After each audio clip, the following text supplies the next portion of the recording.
مشاهدينا أهلا بكم. Welcome. I am Maysoon Azam.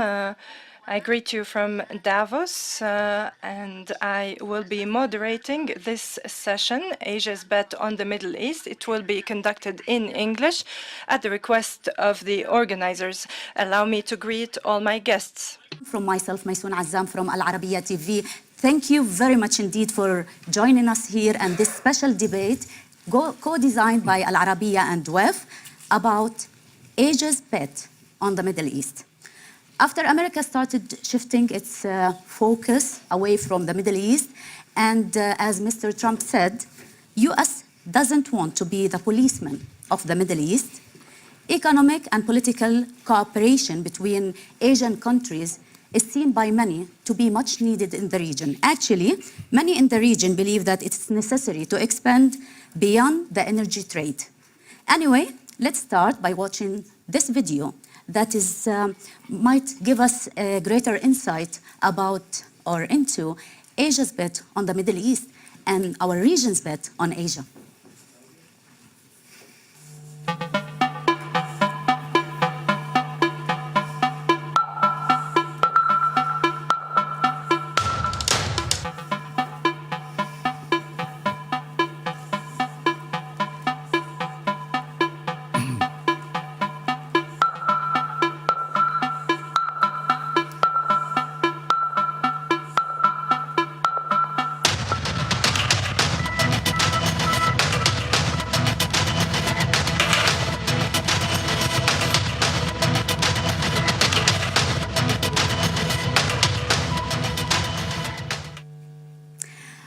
Ladies and gentlemen, allow me now to introduce our distinguished panelists. To my right, of course, Mohammed d.فوئاد, Minister of Economic and Planning of Saudi Arabia. And then also Mr. Sanjeev Singh, Chairman, Indian Oil Corporation, India. Mr. Sultan Ahmed bin Sulayem, Group Chairman and Chief Executive Officer, DP World, United Arab Emirates. Shinichi Kitaoka, President, Japan International Cooperation Agency, and Mohammed d.فوئاد, Dr. Fuad Hussein, Deputy Prime Minister for Economic Affairs and Minister of Finance, Iraq. Welcome, and allow me to start with Mr. Kitaoka. Sir, how do you foresee Asia's economic priorities in the Middle East? Needless to say, the smooth and stable import of oil comes first. And then this is not easy. Asia is, particularly Japan is very far from the Middle East. So you may think that our bet can be rather limited. But actually, now this is the time of globalization, and then using the low-cost carrier and also internet, the radicalism can come to Asia very quickly. For example, we are very much supporting the peace process in Mindanao, Philippines, which is a century-long conflict between the minority Muslims versus central Philippine government. And then we are coming into the final stage of success. I'm very much willing to make it success. They're planning to make a kind of autonomous government over there. Also, there was a element that took place in Malawi, in Philippines again. Also, a very famous issue of Rohingya in the Myanmar. What about the Middle East? Middle East, so I'm speaking about broadly the Islamic influence. Therefore, that can be united immediately. If those people who are frustrated in the Mindanao, for example, they can be assisted by the radical elements in the Middle East. Therefore, we have to persuade them to go the moderate way and to get included in the other respective countries. That's our special hope. And then because we are rather neutral and we are rather far, taking advantage of this distance and neutrality, we can make a couple of approaches to the Middle East. On political or economic level? Or I would say cultural, more so on cultural. Economic, yes, political, yes, but I'm of the opinion that the order can be made by the respective countries there. And then what we can do outside is just a small assistance. That's the source of mistakes on the Western countries. They thought that they could make order over there, but order should be built by those countries over there. And what we can do is just assistance. And in this assistance, we have many programs, and what we are doing very much. I think I have. We will talk about that later on. Oh, yes. But Okay. let me ask Mr. Singh about this approach, the interest of Asia to play a bigger role in the Middle East. What do you think of that? If we see Asia in general, the three major countries, India, China, Japan, these are the three largest energy-consuming countries, and these are one of the three largest economies today. Incidentally, these three countries, they require a lot of energy to be imported in terms of conventional energy forms, oil and gas. The Gulf region or the Arabic countries, they are rich in oil and gas. So there is a natural collaboration which has been happening over the years amongst all the Arab countries as well as these three major countries and other countries of Asia. There had been a cultural mix also because of the proximity. If I talk about India in particular, we have long, strong cultural ties also with many countries. So I think there is a very natural tie-up possibility which had been going on. Now, of late, if we see, there had been shift for other forms of energies. But this is something which is very visible, which is very well known to each and every one. But there are a lot of other things which are of mutual interest. Skilled manpower is one such thing.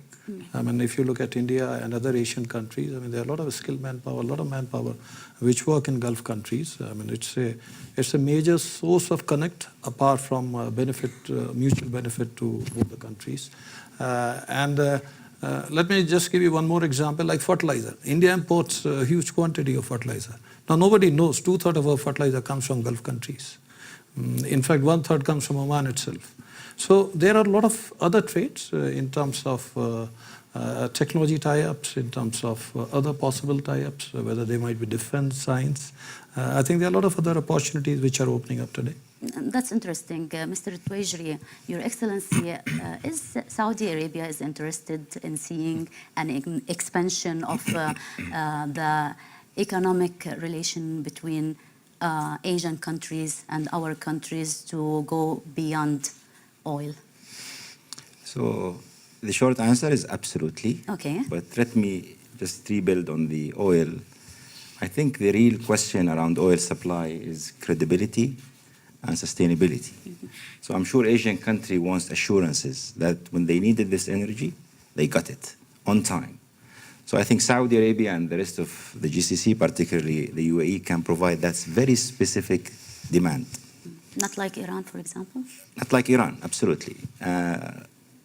Back to the future, if we want to think about the way going forward, I think if we take Saudi approach to Asia, for example, in the heart of our Vision 2030 is strategic partnerships.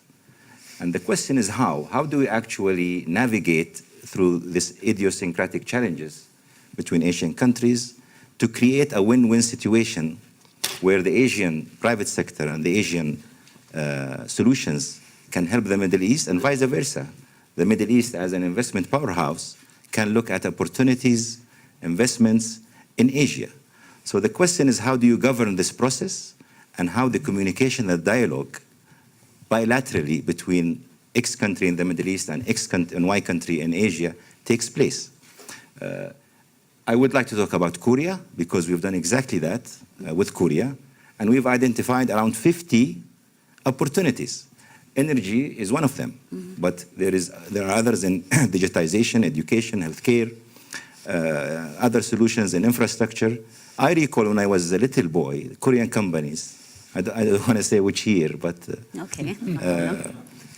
built actually a lot of built a lot of roads in Saudi Arabia. At that time, Korea wasn't doing very well, but we took a bet on Korean quality and Korean ability to construct and deliver. So now we're revisiting that and do more, hopefully, with them. Thank you very much, Dr. Fuad, Your Excellency. What challenges does Asia's growing footprint in the Middle East pose for the region in general and Iraq in particular?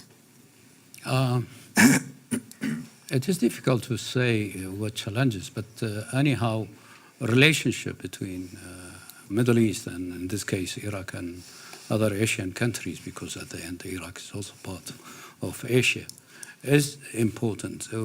It depends on the needs of the country, and in this case, needs of Iraqi society and Iraqi country. But it depends also on mutual interest. But we must take also the political dimension, the geographical dimension, the cultural dimension into consideration. So if you will collect all these elements, at the end, there is a need to establish good relationship with all Asian countries. Could you give us an outline of the main features of Asian presence in Iraq? You see, we have established a very good relationship with Japan, with South Korea, with China. They are very active in various fields of the economy in Iraq. And in India, they are active in Iraq. I must say most of the Asian countries has got their activities inside Iraq, and we are happy with this relationship. Mm-hmm. That's interesting. Mr. Sultan, do you have precise figures of the Middle Eastern investment in Asia and vice versa, or no? I know about our investment, multi-billion-dollar investment in Asia, mainly in ports, infrastructure. We are almost in every Asian. We have 3 terminals in China, 2 terminals in Hong Kong. We have 2 in Philippines. We have 1 in Thailand, Vietnam. We are the best and most important port in Korea, in Busan. We are in Indonesia. And so Asia is an important market for us because there's a lot of growth in Asia. And I tell you, a lot of time people talk about China and they talk about how slow the growth in China. Our ports are growing. And when you look at the size of the Chinese market, 6.5% is a lot of growth. Okay, when we talk about the port, especially Yes. Dubai port, what about their involvement in the port? How big it is? And we're talking about Asia in general, not only China. Well, I mean, we own these ports, we manage them ourselves. We're investing in technology, which is interesting. And what's something I want to say, really, to do with the ports, is that the world is changing in the sense, the nanotechnology, the 3D. A lot of time, people talk of technology, but they don't realize how much it's going to impact our business. For example, in India today, we are the largest operator. We have 5 terminals, 1 in Mundra, 1 in Nevashiva, 1 in Cochin, 1 in Chennai, 1 in Visakhapatnam, and very soon in Kalpi. Plus we have our own rails and dry ports. The shifting in technology, today the mobile phone is not made by humans. There is no way a human can make the phone anymore with the nanotechnology. Sony, for example, they're not making televisions. And when I asked Sony, I said, is this made in Malaysia or is it made in Japan? Because I went to it, made in Japan. They tell me it's made in Sony. They make the machine that makes the television. So very soon, not only in Asia, you will see that probably raw materials will come to ports for a specific consumer and the product would come. To make a television is not that really difficult. In fact, Sony, one of the largest manufacturers of machines that make television. They sell them to China, they sell them to Korea, other people will make them. So today is really the industry of the mind and the knowledge is what's facing us. And in that sense, we are also adapting our role.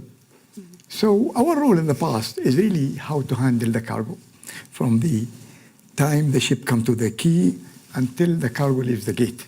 That is the timeline of our revenue. And that's the time for the first part of this session. Okay. I have to stop you here and Okay. we'll have to take a break. مشاهدينا فاصل ونواصل. ابقوا معنا.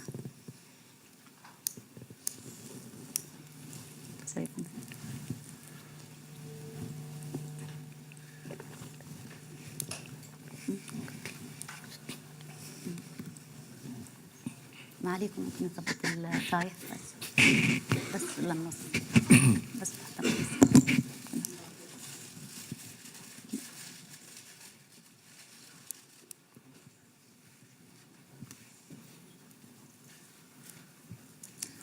مشاهدينا أهلا بكم مجددا Welcome back from Davos at this session about Asia's bet on the Middle East. between Asia and the Middle East in general. Having said that, we all know that Asia is not one Asia. Asia is made of many conflicting powers and has many overlapping agendas. Asia is the Chinese BRI, is the Pakistani economic corridor. Asia is the Japanese technology and Malaysia Islamic banking system. It is also India's partnership in the Gulf and Singapore's role model status. The big question stays about the conflict inside Asia. My question is for Mr. Singh. What are the main challenges facing Asian-Arab relationship internally, if there is any? If I understand it correctly, when you say Asian-Arab relationship, it is Arab countries versus rest of Asia. Rest of Asia. If that is so, as I said earlier, that energy remained a very, very strong bond for tying different parts of Asia. Arab countries had been providing that, but of late, if we see, there had been few developments in this regard also. We have seen US coming as a strong producer of oil. I mean, we are going to see a large quantity of US oil also coming in the global market. We are also seeing the other forms of energy coming in a big way. Some geopolitical disturbances within the Arab countries have been impacting and making these oil availability little uncertain. And issues like Iran sanction also had been impacting this. So I think these had been the challenges, but there is a plus side of it, of all these issues also. The plus side is that the Arab countries had been extremely reliable source of energy supplies in spite of all the conflicts. In fact, India remains one of the largest, in fact my company is the largest single buyer of Iraqi crude. And during the peak times of Gulf War also, the Iraqi crude supplies were never disrupted.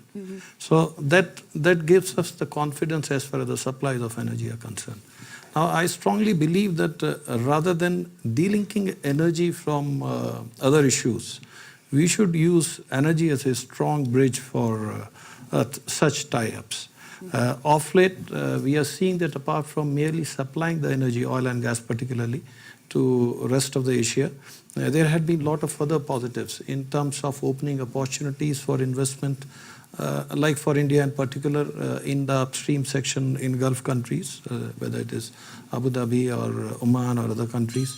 Similarly, we are also seeing a lot of investment by the Gulf countries in downstream industry and other industry in Asian countries, particularly India. India is seeing a lot of growth in traditional refining and oil business, and we are seeing a lot of investment by Saudi and Abu Dhabi. They are partnering with us in one of the largest projects of refinery in the world today. So these are tie-ups which probably not there a couple of years ago. Apart from this, as I said, other technological tie-ups in terms of structured human resources tie-ups, defense tie-ups.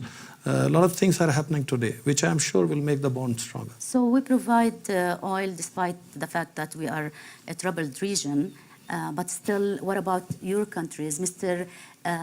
Kitaoka, if I may ask, do you think there is competition over access to energy sources in your region?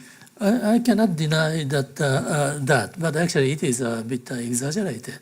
You know, energy is available. Exaggerated from even the conflict among the Asian countries on energy import is exaggerated. It can be a bond sometimes, and also we can import energy from other countries. Also, the shale gas is another source of energy. Atomic energy is also available. One basic principle, rule of thumb is that you know, it's very difficult to have a very good relations with your neighboring countries. That's usually the case. Okay, and also Japan and China have somewhat different views over the world. Japan is of the opinion that the world should be supported by international law, and then every country, sovereign country, has to be equal. There should be no intervention, blah, blah, blah. That's why Japan is very close to ASEAN countries and India, and then along the coast of Eurasian continent.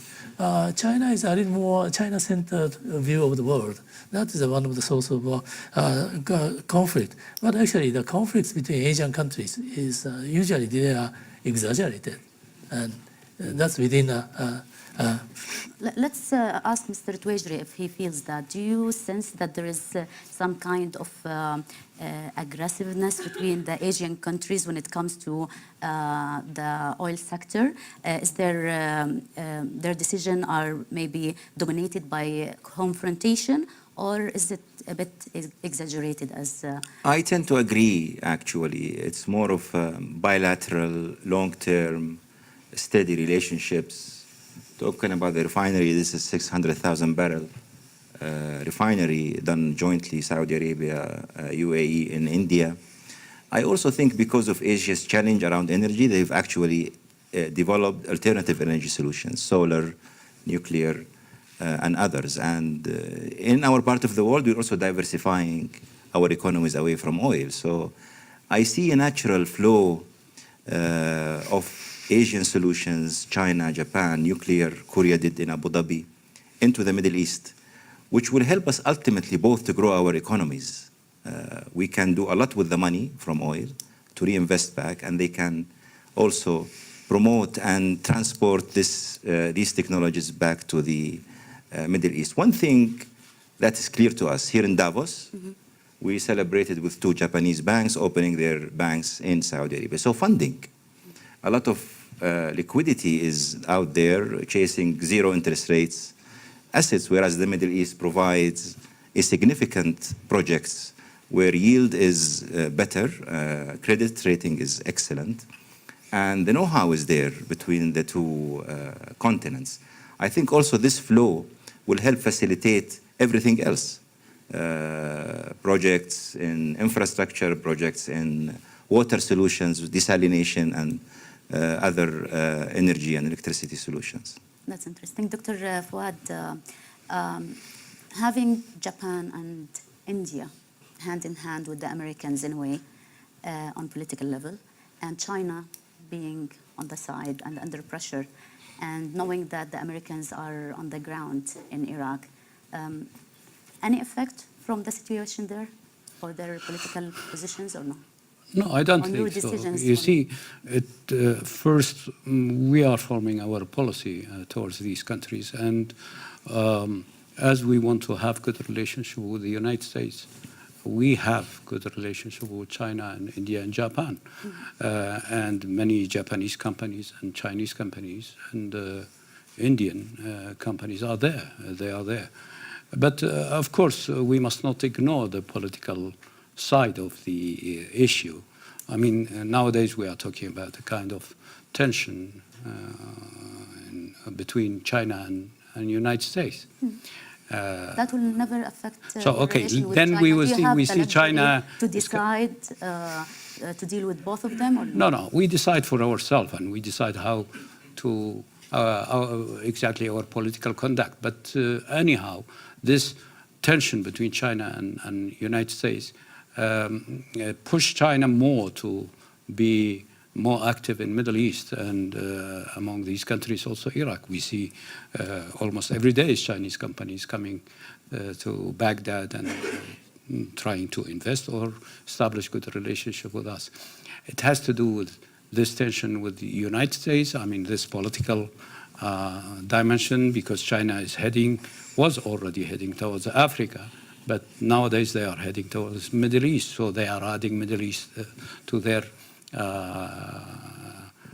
to Africa in their influence. So, this is, I don't know if it has to do with this political tension between the United States and America, but it is obvious for us after this tension the Chinese are more active in our area. Okay. If I may yes. comment on His Excellency, I think it's the technology piece that really matters and the outcome of the negotiation around technology, because the region, Middle East and Africa, will be in a very awkward position if they have to choose ultimately which technology they go with, US or China. Not only is it going to be very expensive, but it's also going to be very hard to make that decision. So maybe the trade or the bigger picture, they will resolve it probably one way or the other, but that piece is still a big puzzle for the region. So we're watching really with a big interest how they will end up the discussions. Mr. Sultan, when we talk about Asian, one Asian guy commented that I don't and said, I don't trust us. Do we trust the Asian? And I'll take one example, China, and what is described as the debt trap diplomacy they use. Can you comment on that? We do business in China, we do business with everybody, and it's not a matter of trust, really. We see where our business is. There is value for us, there is value for them, and every business, at the end of the day, you make a decision in which way you have. I think China is a great country, and China is a country that has great respect, great civilization, and how China built their country from 87, when there was nothing, until today. It's amazing in every aspect, including not only even environmental. China used to have pollution. There's no pollution. The issue today with China, not with China itself, but with the companies. Some of the companies in China created this debt trap where they overextend loans to countries in the goal of taking over their assets. And it happened in Sri Lanka, where they gave them loans they couldn't pay. They took their assets. This practice, I term it like predatory practice, whereby this is not a business practice. A predator will do this. Now, many Chinese companies are great, and we deal with them. We have great respect. But some of them fall in that trap. And that tarnishes China's reputation as a country, which really helps and contribute to others. Does it scare you? It concerns us because it happened to us in certain areas, like Djibouti, for example, where they overextended loan they couldn't pay, and they ended up confiscating our port because they have to pay. These kind of practices is not good for the reputation of China. It's unfortunate that some of the Chinese companies practice it. This is not accepted by the government of China. When we talk to them, they don't like what's happening. But unfortunately, it tarnishes their reputation. Mr. Singh, why do we have Japan and India as friends, but not China? I can't say that because... Well, if we watch the visits lately... The extent of friendship might differ, but we are friends almost with all the countries within Asia. With Japan, we have different kind of tie-ups, and with China also, I would say that we are open for business tie-ups. There are a lot of Chinese companies which are operating in India today. We source a lot of material from China. Of late, there is a strong drive within India to do Make in India. So whatever we can do within India, we want to promote all those things, whether industrial or futuristic also. But we are absolutely open for all commercial tie-ups. And are they open? Do you feel that they are open? Yeah, they are definitely open. Yes, sir. Mr. Kitawa. Yeah, I just wanted to support his remarks. You know, for example, that in China, business practice can be influenced by politics too much. You know, if Philippines, for example, if China finds Philippines a bit defiant, then they will slow down the process of import of a banana from Philippines so that they can be rotten and will become of no use. Then what we are very much willing to do is just business as business. You know, the business should be conducted as a business practice. So this is something we can do with India and with the Arab countries and with most of the countries. But in China, there are sometimes too much intervention from politics. You know, this country is defiant, so let's punish this country.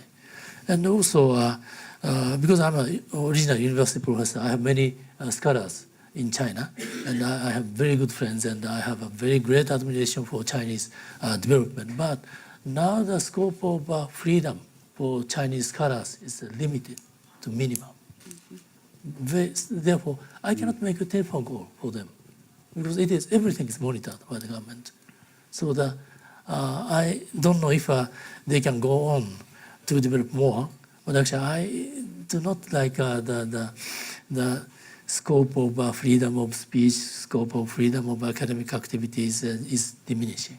I don't like it. Dr. Fuad, do we care if they have freedom of speech or anything else when it comes to dealing with the Chinese or any other Asian country? Of course we care. It is about human being. But at the end, when we are talking about relationship between two countries, then you are talking about the interest between these two. You see, as here has been said, when ideology is guiding the trade, and when politics is guiding the relationship, trade relationship, then there is something wrong. But when it is about business and choosing the right things for your country and on the basis of the interest of your country and on the basis of mutual interest, then it's good. But of course, human rights is an issue that's part of our thoughts and our policy. Okay, we'll have to take a break right now. مشاهدينا فاصل ونواصل. Let us stop now and please remain with us.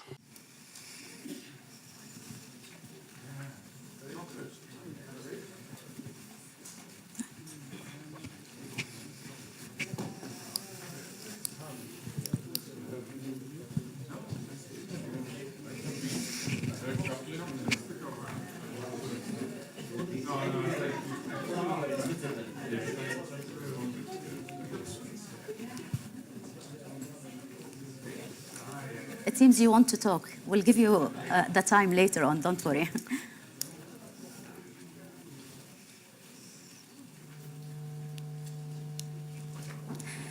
مشاهدينا أهلا بكم مجددا. Welcome back. We are still here in this special session under the title Asia's Bet on the Middle East. I was planning to continue the discussion, but during the break, I noticed that everybody was trying to make a point. So I'll open the floor for question and answer. Who would like to start? Yes, please. The mic, please. 1 second, sir. 1 second. About what's happened between Nisa. Could you please introduce yourself first? My name is Hamza Al-Khouli from Riyadh, Saudi Arabia. I would like to ask you about the situation. Like we feel it's went out of context dealing with Mr. Carlos of Nissan and Renault in Japan, which is affecting people to go and to Japan and invest or deal with because it's really out of context. The case of Carlos Ghosn? Yeah, Carlos Ghosn, yes. Well, I have one criticism against Japan's justice process. They detain not only Carlos Ghosn, but also many people for too many weeks, too many months. But according to the information which is now revealing, it is quite likely that he has committed quite a serious crime. That's it. Well, at the end of the day, the court will decide. It's about the trust, I think, rather than a certain case. And this, I might ask Mr. Tuwaijri about it. How much do we trust the Asian? I think we should also not forget the private sector role, business to business. I mean, the Hyundais of the world, the Toyotas of the world, and many other Chinese companies who've demonstrated commitment, demonstrated a lot of success stories in the Middle East, and the list is very long, and vice versa. Many of our private sectors in the Middle East have also ventured out to Asia and succeeded. Aramco is a classic example where they have one of the largest refineries in Korea and India and in China. So let's not forget that. I think if we want to talk about trust, we should always think long term. This is not something we can switch on and off. It will be built on evidence. It must be built on trial and error. It must be built on success rates. And I will depend on the private sector to lead in the future. Our own diversification story will be hopefully private sector led, and many of the Asian countries have also been successful because of a strong private sector. Any other question from the audience? Yes, please. name is Yahya Sarkhan from Palestine. On? Yeah. Yahya Sarkhan from Palestine. The question I have, do you think, to the panel, of course, democratization and also advanced technology and also modernizations of economies is a factor of building more stronger relationship between the Arab and Middle East regions to the rest of Asia? Would you like to start, sir? I think trade between nations needs an open society. I mean, that means more democratization can lead to better trade relationship between different nations. At the end, we are talking about private sector also, not only government relationship. And when we are talking about private sector needs a different atmosphere, a different political atmosphere also, not only economic structure, but it needs different political structure. To grow and to have good relationship with the outside world, I think democratization will help. Democratization of the society, rule of law in the society, the role of the woman in the society, youth in the society. I mean, all these aspects together can lead to better relationship and to establish a good trade with other countries. Sir? Oh, yes. Let me speak about Indonesia, for example, to show the meaning of the relationship between democratization and development. Japan, JICA, has started to assist the Indonesian economy since 1950s. And then at that time, also in the 1960s, we are criticized by the Western countries very much. Why do you support such a dictatorship? And we are supporting them with the hope of that they will become rich, and then by, first of all, by creating infrastructure. And then based on this infrastructure, Japanese businesses went into Indonesia to create export industries. And then the economic level went up, and which created the massive middle class. Based on this rise of middle class, there was a democratization took place. Now Indonesia is one of the most democratic countries in East Asia. That's interesting. And basically... If I may. Yes. Here we see the interaction between growing economy and democratization process. I mean, the question in some societies is, are we going to start with democratization process, or are we going to start with establishing the middle class so that we can have a good democracy? This is a real question. But at the end, if we are talking about future, we need an interaction between the growth of the economy, but also the process of democratization must be there. Yeah, exactly. And basically, a while ago, we were talking a lot about China, and let us watch this video that will give us a better understanding of the projects they're doing in the region.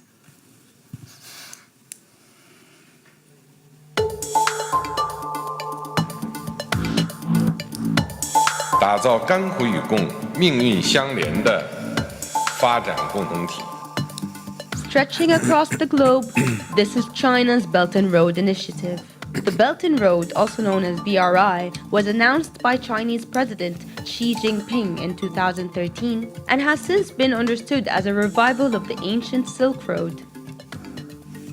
An ambitious effort to improve infrastructure, trade, and investment between China and some 70 other countries, a grand plan to connect Asia, Africa, and Europe. It includes 1/3 of the world trade and GDP and over 60% of the world's population.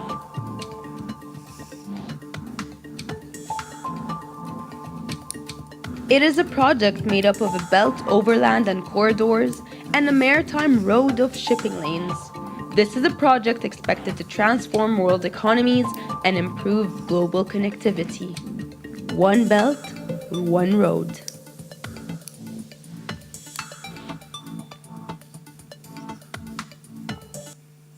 Mr. Singh, your country has a good relationship between Saudi Arabia, between Israel, and between Iran. How long do you think you can keep this relationship balanced? I think we had been doing it very well, and each country is different. Each relationship is different. We don't have a relationship at the cost of others. And even the trying times also, our relationship had been there. And it's not with a purpose. I think it's for the mutual benefit. It's a mutual relationship. And I strongly believe that they will last. They will last without... do you have any problem with that in Saudi Arabia? I think ultimately what will prevail is credibility and sustainability. How are we available for India or any other Asian country when they need us, and vice versa? How would the Indian foods and products, goods and products, serve our own business model or objectives?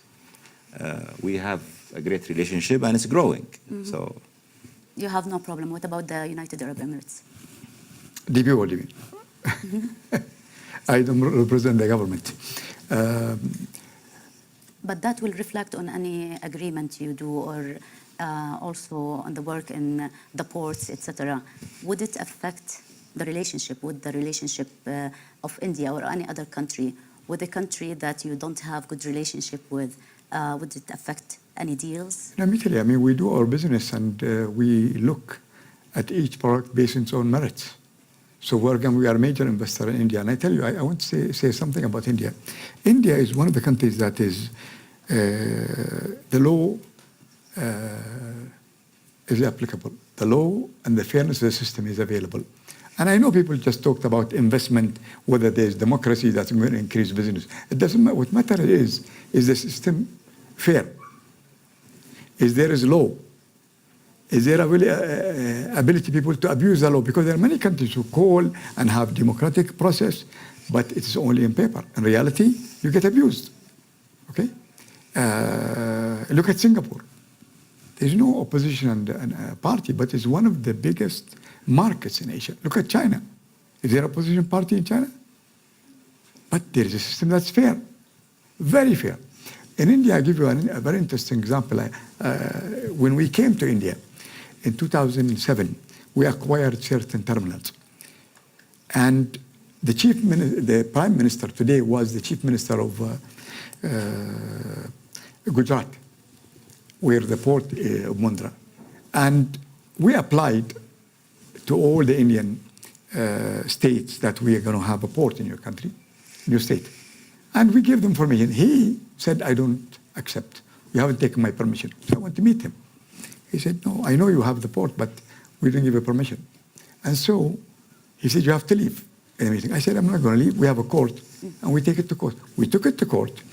Every time we win, it's in our favor, and still we didn't get permission. But nobody interfered in our business.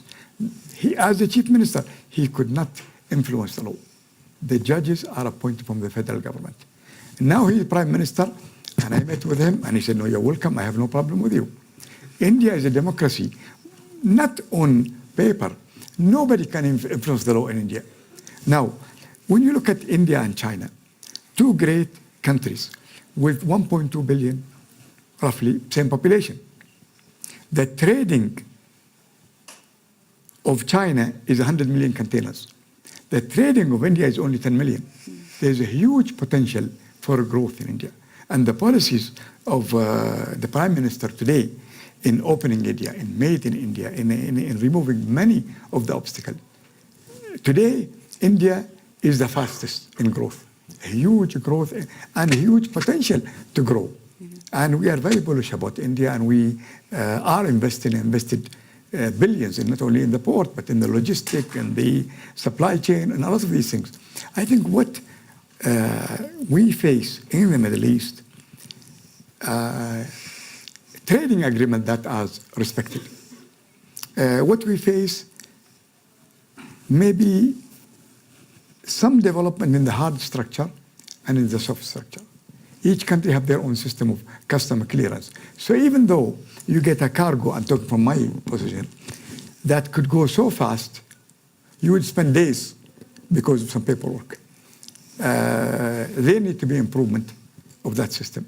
There are countries where we share agreements with that helps to smooth the receiving cargo. However, that's a different matter at the border. Yeah. There's a lot of potential in the Middle East, but very little countries trade. There'll be trade from outside, but inter-trade needs improvement Of course. of soft and hard facilities to improve trade. Well, I have to open the floor for questions. Yes, please.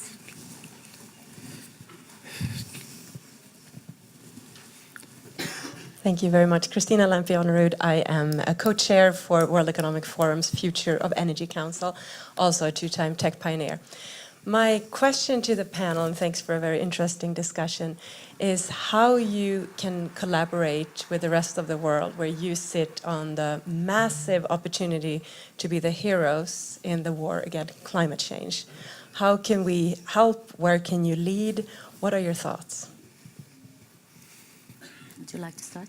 So again, I think that's a very important question. If I take Saudi Arabia as an example, we are fully committed to the Paris Agreement. I think in terms of emission, in terms of carbon dioxide, our oil business is the best in the world, flaring, etc. I think also there is a piece of balance between how do you ensure the world continues to grow, human needs are serviced, while you diversify away into non-fossil fuel, alternative energies, and there is also the umbrella of cost. How would that cost? Hence the investment in technology, the investments in all these solutions. In Saudi Arabia, for example, we're committed to make sure that the energy mix ultimately is non-oil, whether it's solar, wind, or nuclear. So that said, I think also we have a responsibility for the rest of the world to engage, communicate, and share our data. Because again, data sometimes is misleading. I think we should always have even audited data into this so people can see how everybody operates. Would like to hear from Dr. Fuad about that. Yes, I think next to the international climate agreement, we need a kind of regional climate agreement because at the end, if we can start with ourselves, we can be a part of this process on international level. So it will be good also to approach this issue among ourselves. I'm talking about, in this case, Middle East, to have a regional agreement so that it can be more effective. Otherwise, to be part of the international agreement is good, but we need issues which is related to each other because it is about the geography which is close to each other and which is part of the world. Mr. Singh? Let me also share with you a couple of actions which we have taken in India. India remains totally committed to Paris Agreement. And we know because India is growing fairly fast and our energy requirements are also increasing. We are already a large consumer of energy. We are third largest primary energy consumer in the country, in the world today. And a couple of large initiatives are, we were on Euro 3 automotive fuels quality and emission standards till 2016. 2017 we switched to Euro 4 and 2020 we are switching to Euro 6.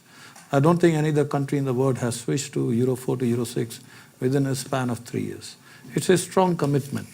And another thing is there is a large population in India which is still rural and which are still using biomass for cooking purpose. We started a scheme which is called Pradhan Mantri Ujjwala Yojana, which was launched in May 2016. And since then, in less than 3 years, 60 million homes have been provided LPG connections, which is a large number. Today, 90% of Indian homes have LPG connections. I mean, they have access to absolutely clean cooking fuel. Now, these are something which we have achieved and which is significant considering the scale of the issue. Other major steps are we are very aggressive in renewable energy. Our target is to have 175 gigawatt renewable energy generation by 2022. And we are again very strongly working on biofuels and other forms of energy so that we are able to do better than our commitments in Paris. That's really good. Sir, what about Japan? Japan took the lead in the case of the Kyoto Protocol.